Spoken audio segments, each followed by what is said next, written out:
Anda jelaskan pendapat terkait alasan-alasan marginalisasi ulama perempuan sepanjang sejarah ini? Ya, begini ya, kalau dalam sejarah, terus terang saya tidak mampu mengenali apa alasan mereka seperti itu. Sehingga tidak banyak muncul sejarah tentang ulama perempuan atau ulama perempuan yang menempati tempat-tempat publik. Saya tidak tahu mengapa, tapi juga menurut saya kita perlu rendah hati untuk mengatakan apa yang kita ketahui dari sejarah itu masih sedikit, masih kecil. Contoh yang paling gampang adalah bahwa pengetahuan kita tentang ulama-ulama perempuan itu sedikit sekali.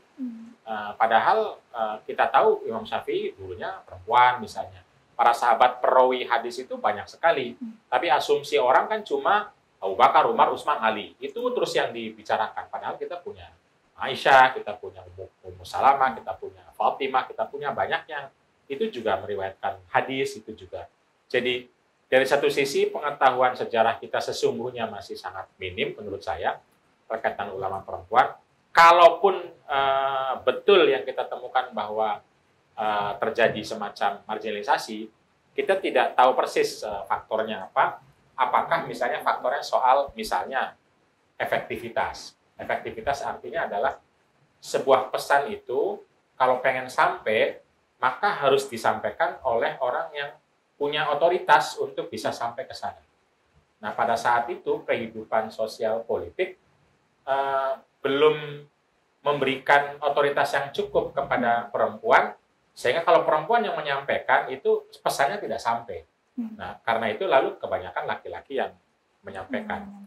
Nah, persis seperti sekarang, kan seringkali ulama perempuan itu ketika menyampaikannya kepada laki-laki, itu tidak terdengar, karena itu perlu disampaikan oleh ulama laki-laki agar supaya pesannya sampai.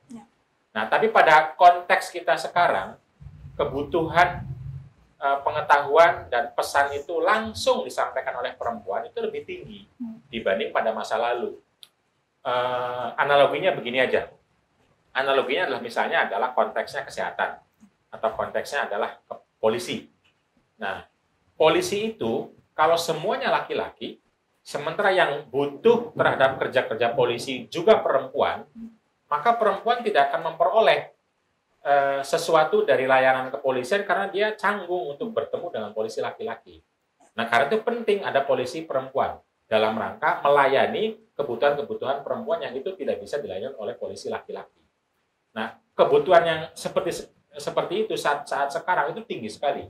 Jadi kebutuhan real dari seluruh kehidupan untuk melayani untuk perempuan itu sangat tinggi, sehingga memerlukan figur-figur perempuan berada di publik.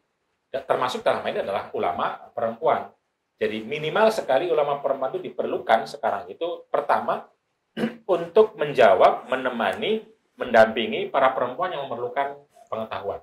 Sisi yang lain adalah untuk menyuarakan apa yang dialami oleh perempuan. Karena kalau yang menyuarakan laki-laki itu tidak genuine. Nah, kebutuhan itu pada masa sekarang jauh lebih tinggi dan saya kira lebih baik sehingga pengetahuan itu menjadi lebih utuh, pengetahuan kehidupan ini.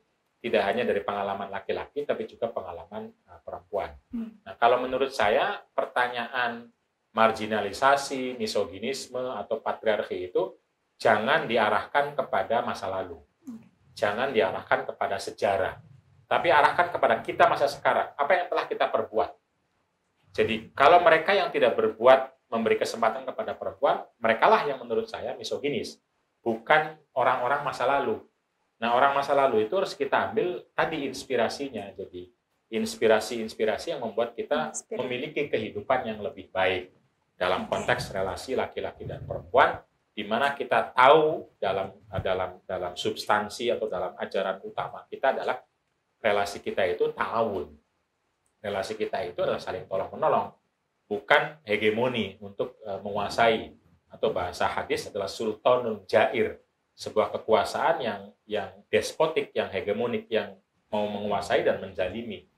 Ini bukan hanya kekuasaan politik di negara, tapi juga kekuasaan relasi. Jadi kalau saya sebagai individu melihat orang lain berpikirnya mau menguasai, mau menghegemoni, mau mengambil untung, titik, tanpa bekerja sama, itu menurut saya bagian dari hadis Nabi yang mengatakan sultanun jair itu, di mana kita diperintahkan untuk berjihad melawan mereka-mereka yang punya kuasa atau cara pandang yang despotik. Bahasa lain kan hadis mengatakan bahwa orang yang tidak akan masuk surga itu kan orang yang memiliki kibria dan batarul haq, orang yang sombong dan menolak kebenaran. Nah, kesombongan itu kan ada dalam tiap individu. Karena itu ketika ada seorang laki-laki sombong hanya karena dia laki-laki, hanya karena dia punya penis yang nggak tahu berapa senti, itu menurut saya tidak ada landasan sama sekali untuk mengatakan lebih hebat akalnya, lebih hebat agamanya, lebih hebat tempatnya, hanya karena dia laki-laki.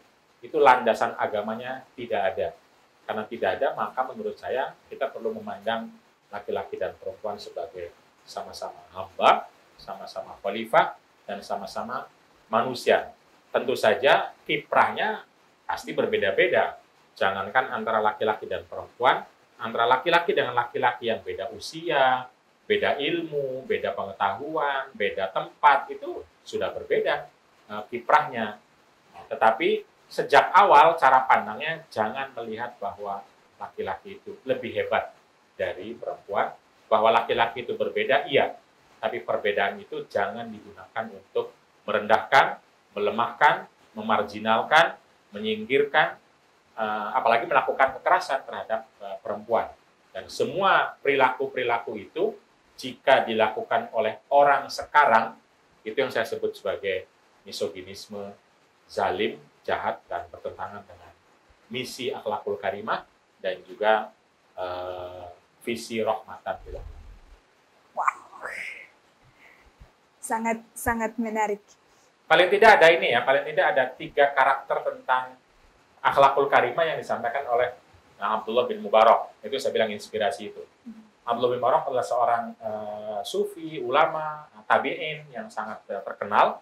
Beliau mengatakan bahwa karakter utama orang yang akhlakul karimah itu 3 misalnya ya.